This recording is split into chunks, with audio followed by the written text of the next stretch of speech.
Good morning guys. O diri na punta sa ato ang comparison sa mustika diwa tambal ni sa arthritis.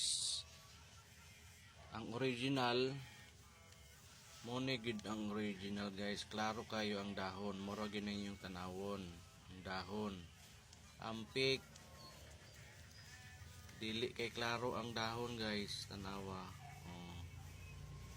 Kini green kayo ang dahon guys, green. Okay, klaro. Kung ikumpara nimo na siya, makita ninyo na guys. Makita na ninyo asa may green kay dira. Para dili mo mailad ba. Palit mo sa tindahan o pa-order mo Shopee, siguro nga green kayo ang kuan kay lahi ra gyud siya. Patisting ko ani dili kayo epektibo. Kini ang epektibo guys.